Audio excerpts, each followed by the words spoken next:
Are you struggling to find a great niche for your e-commerce dropshipping business, or maybe you are starting a new business and you want to make sure that you step into a promising niche right away? Well, if that's the case, then this video is exactly right for you. Hey guys, and welcome to today's video where I want to share 7 highly promising niches for 2019 dropshipping and e-commerce with you. And these are niches that I'm currently working on with multiple clients. In fact, we are positioning ourselves in one of these niches as well. And I just think, based on what I've seen so far this year, that these niches will be highly promising, especially if you use Google Ads like Google Shopping, but also if you are using Facebook ads or Instagram or stuff like this. So the first niche that I want to talk about is security. Now, security products are getting more and more popular, and also there is a wide range of stuff, smart devices, alarms, these video transmission stuff. There are so many different products within the security space, and even though I've never been in the security space myself, and I also don't really plan to go in there in the short term, I know plenty of people who actually build a pretty cool niche store around that topic. Now, security is pretty promising because you can build a great niche store around it. The prices are quite high, which means the average order value tends to be high, and you can play a lot with upsells and cross-sells and all that stuff. However, what you need to be aware of course, is that here quality is really important. So if you sell people like a camera, security camera or something like that, and then it's some really cheap stuff that doesn't work well, here, there are potential problems, even liability issues if people get to you and say you were selling them some garbage that doesn't work at all, especially if something happens like they use it to protect their homes and then someone breaks into their homes and the device didn't work or something like that. So there are different levels of security. There is security for not so important things, and there is like home security and safety for people and stuff like that. So you really have to check which one you want to jump into. But in general, I can say that the security space is really interesting if you want to build a business that works quite well with Google AdWords and Google Shopping, and also that has pretty high margins and expensive products in there. The second niche I want to talk about is furniture. And of course, this is super broad. There are a ton of things like bathroom stuff and kitchen. There is so much that you can do within the furniture space, but the whole space itself, I think, is really interesting. Not only because the average order value is pretty high and you can sell like real high ticket products in there, which is of course what I highly prefer versus low ticket, but also because there are so many sub niches. So you can go into, as I mentioned, bathroom, kitchen, can go into living room stuff, garden, you can go into bigger products, smaller products. There are so many things, literally millions of products and thousands of or at least hundreds and hundreds of sub niches you can go into. And if you find something where you say, okay, this is interesting, or here's potential, then this category is really interesting. Now, just as with security, of course, here are also things that might be challenges for this business, and here, especially the shipping might be a problem. So if you source from China and let's say you sell something big like a bed or something, right? Here you might get some issues with shipping. Not necessarily the price of shipping, this might be okay, but what if you sell like a huge bed to someone and you send it to his place and then it's broken or something is not right? These may result into some really big issues, especially when you don't, or when you can't just send it back to China. It will cost you quite a lot of money, and people can just charge back if you don't want to refund them.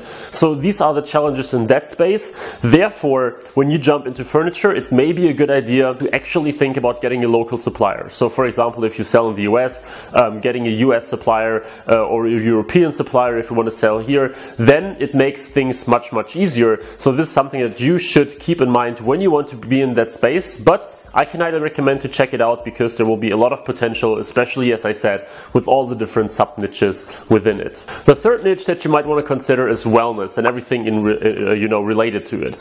There is so much stuff going on, wellness, well-being, lifestyle, all these things, and there are so many products popping up all the time, and I've seen a lot of these products literally getting off the ground and skyrocketing within just a few days or weeks. And these products, I must say, in general, they're better suited for Facebook and Instagram, because here you can reach a pretty good scale fairly quickly if you have a great campaign. But of course, they can also work well on Google. So one of my biggest clients to this day, for example, is selling cosmetic stuff in the wellness, well-being industry basically, and he is doing some really good volume. So we've sold in total millions of dollars worth of products already, and it's a really well-running business, and it's just a really good space to go into. So whether, as I said, you use Google or whether you use Facebook, Instagram to sell your products in there, it may be a good idea, because the trend is just accelerating. And if you find your niche within that space and not sell like everything where it's getting super competitive, this may be something worth trying for you. Number 4 is home accessories. So this may sound a little similar to furniture, but what I mean with this is specifically those design things. So not practical furniture where people want to solve a specific need, like a table or a bed or something, but really designs when it comes to paintings or little sculptures or little other things, statues, whatever you may think of, decoration. These are interesting niches because you can build a beautiful store around it. So you can build stores around painting that you then give a certain theme or topic, and it's a great way to brand a store. It's a great way to also work, for example, with influencers, with Google ads, with Facebook ads, to use everything. And also another great thing is that usually in these spaces people don't have exact reference prices. So when you sell a normal like wooden chair, for example, or when you sell some other commodity like product, people can easily compare it to other platforms and prices. But if you sell some design type of stuff or decoration item, then people cannot necessarily within a second check what this exact product costs on Amazon or eBay, for example, and they don't have a sense for it. So they don't say, oh, he's selling that sort of painting, I've never seen that, but it should cost like 20 bucks. It's quite hard in this space to know what the products cost. So it may be a good idea to check that out. And as I said, here you have massive branding opportunities if you give people a great selection of new items all the time, because there are so many people always looking for inspiration when it comes to these things. And if you provide them with a great list, if you send them emails like, hey, here's your bi-weekly or here's your weekly decoration email, or decoration, here are your weekly decoration tips, then this may be a great thing and people might also buy from your store over and over again. Niche number 5, gadgets. So gadgets are super broad, of course, and there are so many stores in it, but recently there are so many gadgets entering the market every day, from IoT devices to the drones and all kind of stuff that is quite interesting, smartwatches and all these things.